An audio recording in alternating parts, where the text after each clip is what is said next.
저는 올해 29살입니다. 대학교를 졸업하자마자 취직을 했고, 처음 다닌 회사가 제가 생각하는 방향과는 맞지 않는 것 같아 반년 정도 다니다가 과감하게 사직서를 제출했어요. 그리고 남은 반년을 다시 열심히 준비해서 지금 다니는 회사에 들어오게 되었죠. 월급이라고 6개월 받았던 것도 새로 취직 준비를 하면서 홀랑 까먹었지만 그렇게 1년 보낸 시간을 날렸다는 생각이 들지 않게 새로운 회사에 들어가면서부터는 좀 더 열심히 저축을 했습니다. 제가 본격적으로 저축을 시작하면서 부모님 덕을 좀 많이 봤어요. 원래는 혼자 자취를 했는데 새 회사 들어가면서 교통이 부모님 집에서 출퇴근하는 게 더 가까워서 방을 빼고 집으로 다시 들어갔거든요. 덕분에 나가던 월세만큼 더 돈을 아낄 수 있었고 필요한 지출이 생기면 부모님 찬스를 쓸 때도 있었어요. 새 회사에 어느 정도 익숙해지고 자리가 잡히면서 지금의 남자친구를 만나게 되었습니다. 인연을 만나다가 자연스럽게 결혼 이야기가 나온 케이스예요. 남자친구는 저보다 4살 위였고 회사 이름이나 벌이나 서로 비슷했어서 그런가 결혼 이야기가 처음 나왔을 때 조건 같은 부분에서 네가 잘났네, 내가 잘났네 따질 만한 건 없었습니다. 벌이 부분에서 사실 차이가 있긴 했었죠. 하지만 나이 차이도 있고 제가 1년을 쉬었던 일도 있다 보니 남자친구가 경력이 저보다 몇 년 더 앞서 있었기 때문에 나는 차이이지 직급이나 호봉을 똑같이 두고 본다면 별 차이 없이 비슷비슷한 정도라서 비슷한 벌이라고 한 겁니다. 당장만 두고 보면 남자친구가 저보다 달에 30만 원 정도 더 벌긴 했어요. 아무튼 결혼 이야기가 나오면서 나눈 이야기 중에 가장 먼저 나온 건 반반 결혼에 대한 이야기였습니다. 남자친구가 저에게 먼저 말을 했고 딱 더도 말고 덜도 말고 자기가 모아놓은 만큼만 가져와서 반반 결혼을 하자고 했어요. 자기가 20대에 결혼했으면 부모님한테 어느 정도 지원을 기대했겠지만 이제 나이도 나이인데 부모님 손 벌릴 때는 지난 것 같다고 하더군요. 뭐 공증을 받아놓고 그런 건 아니었지만 사실 저는 훗날 제가 결혼할 때가 오면 부모님께서 지원을 해주겠노라고 이미 꽤 오래전부터 이야기를 해주셨었어요. 그것도 꽤나 큰 금액으로 말이죠. 제가 외동딸이라 그런 것도 있지만 부모님께서 매번 제 결혼에 대해 하시던 말씀 중 하나가 너 시집가면 해달라는 거 다 해줄 수 있다. 대신 너무 현재의 모습만 보고 결혼 상대를 정하지 말고 그 사람의 장래성까지 다 따져보고 선택하라는 말이었어요. 당장 제 결혼 상대가 보잘것없을지라도 앞으로의 가능성 같은 것도 관찰해보란 소리셨죠.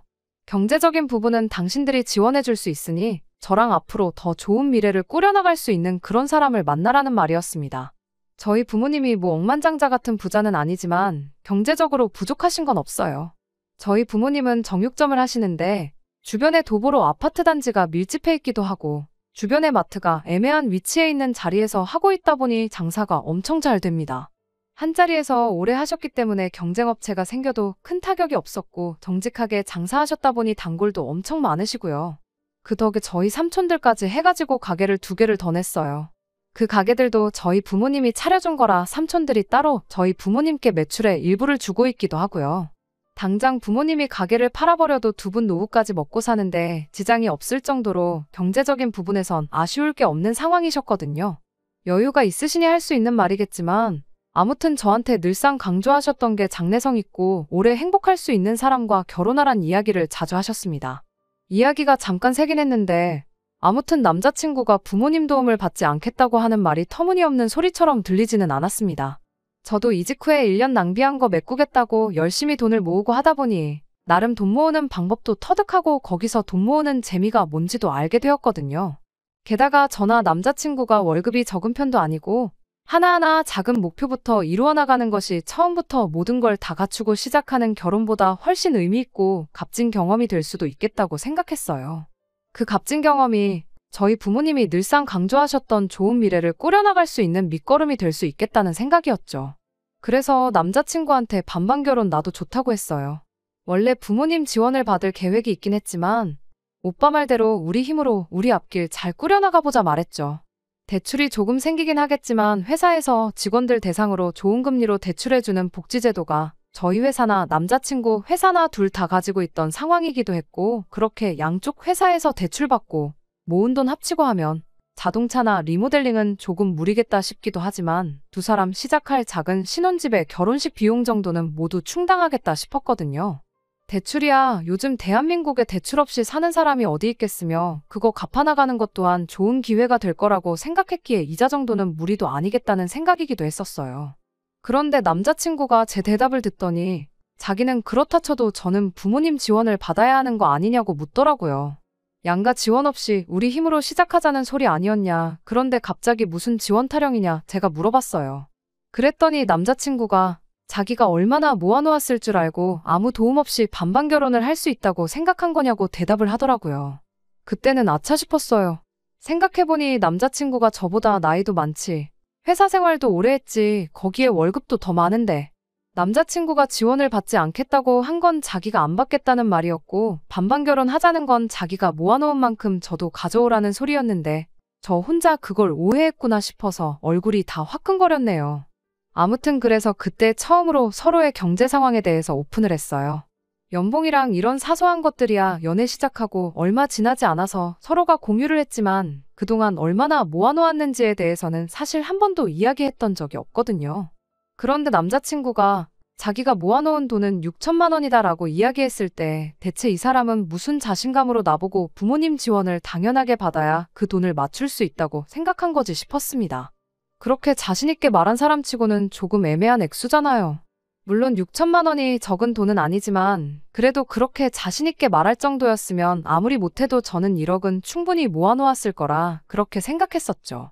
어쨌든 저도 경력이 꽉 채운 4년밖에 안 돼서 제가 모을 수 있는 돈의 상한은 정해져 있었지요. 부모님 덕을 많이 보기는 했지만 그렇다고 해서 제가 지출을 하나도 안 하고 월급 전부를 저금했던 건 아니었으니까요. 그래도 총액만 두고 보면 남자친구가 모아놓은 돈보다 제가 1,000만 원 더 많았습니다. 남자친구가 제가 모아놓은 돈의 액수를 듣고 말수가 적어져서 우스갯소리로 부모님 지원은 내가 아니라 오빠가 받아와야겠다 하고 놀렸어요. 남자친구도 그 말에 정신이 퍼뜩 들었는지 어떻게 제 연차수에 그런 많은 돈을 모았냐고 묻더라고요. 그래서 제가 여러모로 부모님께 지원을 받은 게 있다. 지금도 부모님 집에서 살고 있고 생활비도 따로 보태는 게 없다 보니 돈이 잘 모이더라. 이렇게 말은 해줬어요. 그래도 남자친구라고 자존심 상하지 말라고 최대한 제가 돈 모으기 좋았던 상황이었다고 좋게 이야기했던 거예요.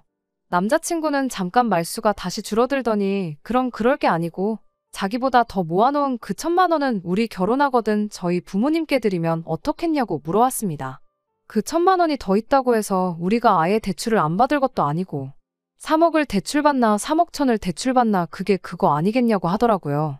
1,000만 원 아끼는 거 좋지만 이자 차이가 크게 나질 않으니 차라리 그 돈으로 여태까지 부모님한테 받은 은혜를 갚는다고 생각하면 저희 부모님께서 반드시 저를 대견스럽게 여기실 거고 참 좋아하시지 않겠냐 하더라고요. 일석이조로 제가 큰 효도할 수 있는 기회이기도 하지 않냐면서 말이죠. 그 속이 뻔히 보이긴 했어요.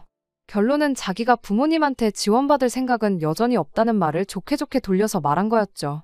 그렇다고 자기가 당장 어디서 1,000만 원이 생기진 않을 것 같으니 차라리 그 1,000만 원으로 기분 내고 반반 결혼하자는 말이었지만 그래도 그땐 그냥 남자친구가 했던 말 중에 그런 뻔한 속셈은 계산 안 하고 좋은 쪽만 생각해서 그렇게 하겠다고 했죠.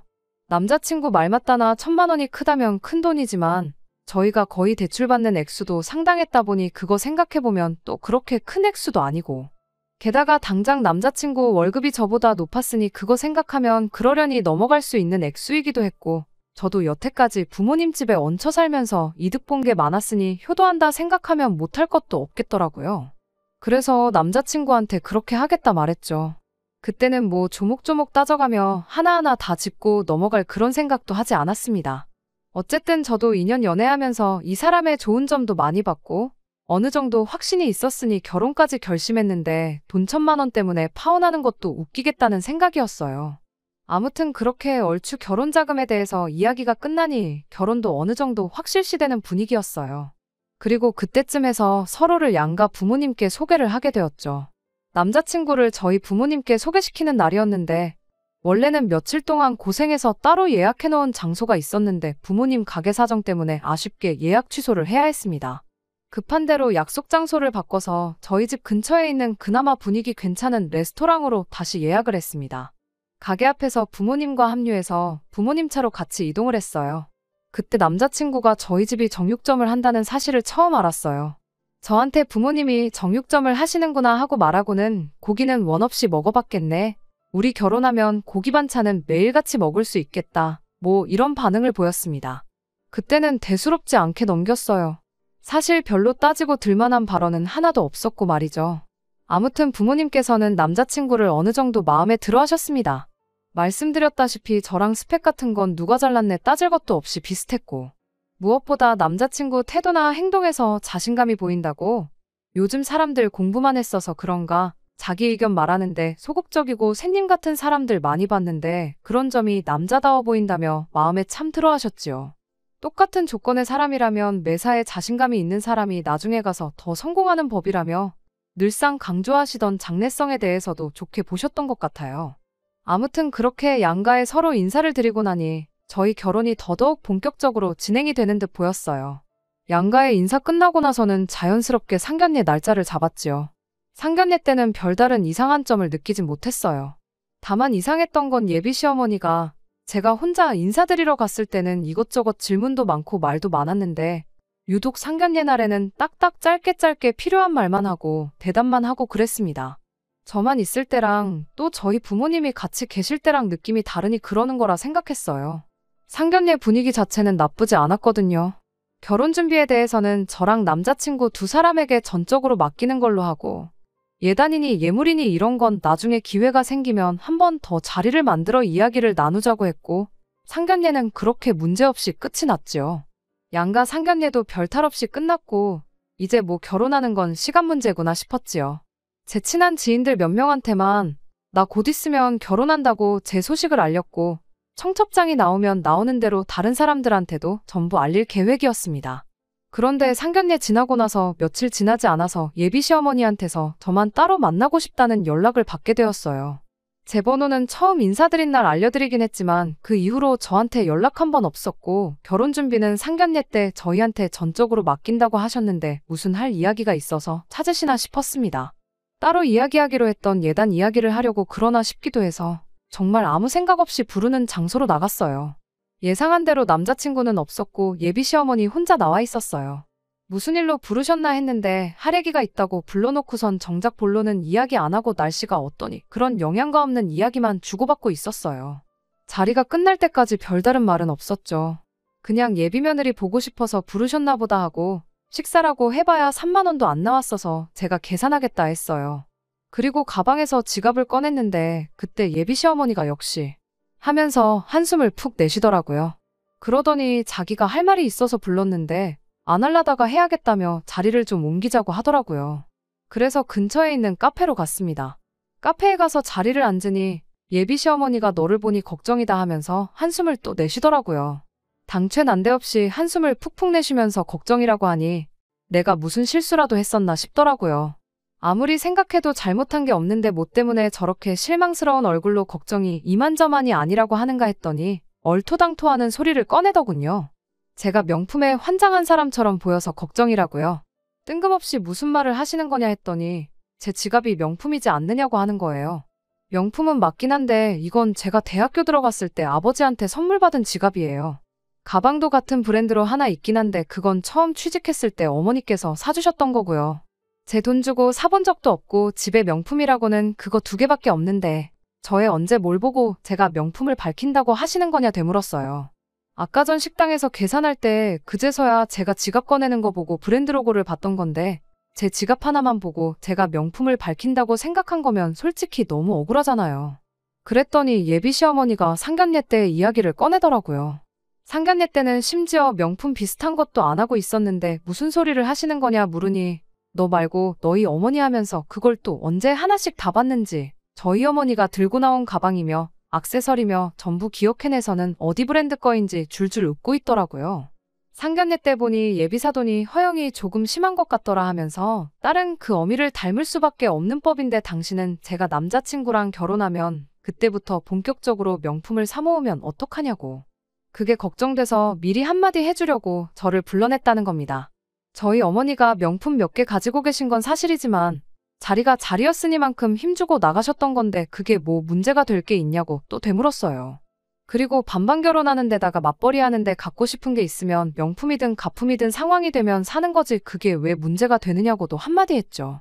그랬더니 제 생각부터가 틀려먹었다면서 예비사돈 정육점 하는데 그런 비싼 장구들이 필요나 하냐며 지금 말하는 거 보니까 좋게 경고만 하고 끝내려고 했는데 이참에 아주 정신머리를 싹 바꿔놓아야겠다고 혼자 진지해서 있는 겁니다.